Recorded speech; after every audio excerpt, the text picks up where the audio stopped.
नमस्कार. परमेश्वरानं दोन मांड्यांच्या मध्ये एक इंद्रिय पुरुषालाही दिलंय आणि एक इंद्रिय स्त्रियांनाही दिलंय. या दोन्ही इंद्रियाची परस्परातली आवश्यकता नर आणि मादी ही जमात परस्परांच्या सहकार्यानं पूर्ण करतात. पण कधी कधी दोन मांड्यांच्या मधल्या या अवयवांची जागा अदलाबदली करून एक नवाच नर आणि मादी यांच्यामधला तिसरा पंथ तयार होतो आणि याला आपण तृतीयपंथी नावानं ओळखतो. तृतीयपंथी होणं हा अपराध नाही, ती विकृती नाही, बाकी काहीच नाही. मला त्याच्याविषयी फारसं काय बोलायचं नाही. पण या निमित्ताने आपला साधेपणाचा मंत्र जपत आपला तिसराच पंथ दाखवणाऱ्या राजकारण्यांची विकृत चाल कशी आहे ती आपल्या लक्षात यायला हवी. म्हणूनच हा विकृतीचा तिसरा पंथ नावाचा व्हिडिओ करतोय. तिसरा पंथ या शब्दात कृपया तृतीयपंथी असं घेऊ नये, कारण हा तिसरा पंथ अनेकानेक विकृतांचा आहे. मंडळी, नाशिक त्र्यंबकेश्वर ही महाराष्ट्राची पुण्यभूमी आणि या पुण्यभूमीत अनेक गोष्टी घडत असतात. आध्यात्मिक पातळीवर इथे एकत्र येणाऱ्या आणि आपल्या धार्मिक भावना जपणाऱ्या माणसांचा एक पंथ, याला विरोध करणाऱ्या माणसांचा एक पंथ आणि हे लुटीचं कसं आहे असं सांगत ब्राह्मणांना बदनाम करणाऱ्यांचा आणखी एक पंथ. म्हणजे मानणारे, न मानणारे आणि याचा उपयोग करणारे, अशी तीनही जमात स्वतःच्या बुद्धीचे टकले करून बसलेली असते. आता या सगळ्यांच्या मध्ये नाशिकमधल्या या तिसऱ्या पंथांच्या बाबत मात्र ही उपद्व्यापी मंडळी फारसं काही बोलायला जात नाही. कारण यांच्यामध्ये यांना जातीचा मसाला आढळत नाही की धर्माला नाव ठेवण्याची काही शक्यता यांना दिसत नाही, म्हणून याविषयी फारसं काही बोलत नाहीत. अंबट शौकीन माध्यमं आणि अंबट शौकीन सोशल मीडिया या व्हिडिओला दाखवून बघा बघा कसं चाललंय हे दाखवू शकतात, पण यातली वस्तुस्थिती कोणी सांगायला तयार होत नाही. म्हणजे नाशिकच्या याच वस्तुस्थितीवर मला बोलायचं आहे. एक मंत्री, राज्यातले मंत्री, नाव नरसिंहाचं, नरहरी. या नरहरी नावाच्या मंत्र्यांनी या तिसऱ्या पंथात, म्हणजे नर असूनही नारीशी संबंध न ठेवता अर्धनारीशी संबंध, म्हणजे तिसराच पंथ या माणसाने बघितला आणि तो सगळ्या जगासमोर व्हायरल झाला.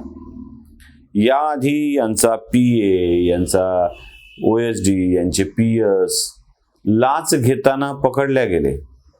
यातून मी नाही त्यातला म्हणत कसं बसं हे बाहेर पडले, पण आतली कडी लावल्यावर काय काय होतं हे सगळ्या जगाला बघता आलं. त्या व्हिडिओचा सगळाच भाग बघण्यासारखा अजिबात नाही आहे, तो दाखवायचा सुद्धा नाही आहे. पण त्या जेवणं आणि जग काढून सगळ्या जगाने बघितलेलं आहे.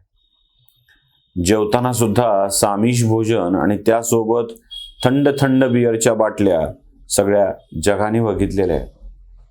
म्हणजे दारूच्या अंमलात मदिरा आणि मदिराक्षी यांचा उपभोग घेणारे अनेक जण आहेत.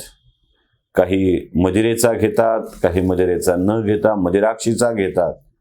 पण मदिरा आणि मदिराक्षीचा उपभोग न घेता एक तिसराच पंथ उपभोगाला घेणारे हे नरहरी स्वतःला फार सज्जन, साधा भोळा असं दाखवणारे आहेत.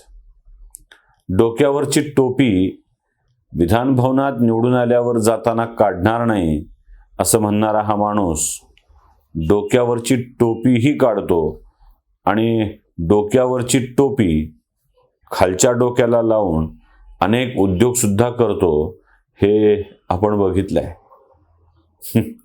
हसू येतं मला या सगळ्या विषयाचं आणि त्यासोबत आश्चर्य सुद्धा वाटतं की नाशिकच्या भूमीत हे असे कसे निपजलेले आहेत. नाशिक सध्या या अशाच कारणांसाठी फार प्रसिद्ध होत आहे.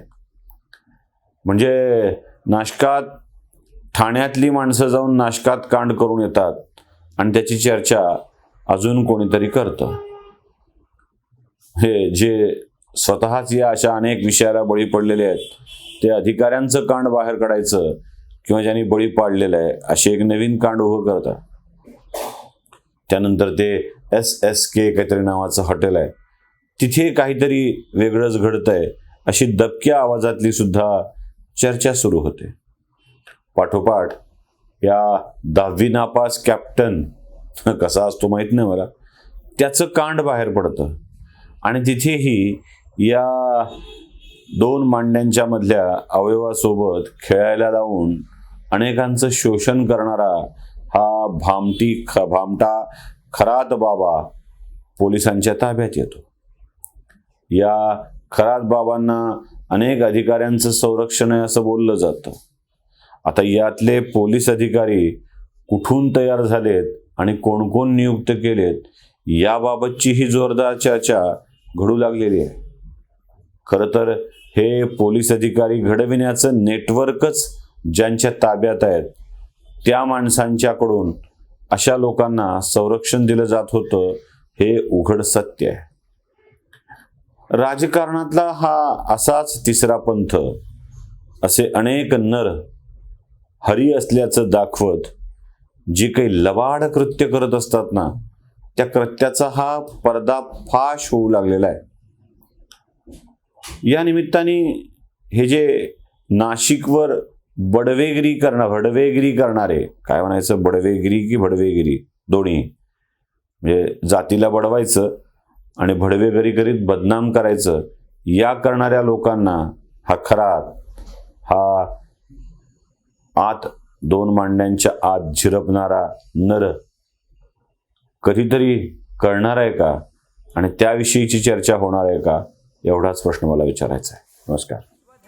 जागृतीचा विधायक बुरुज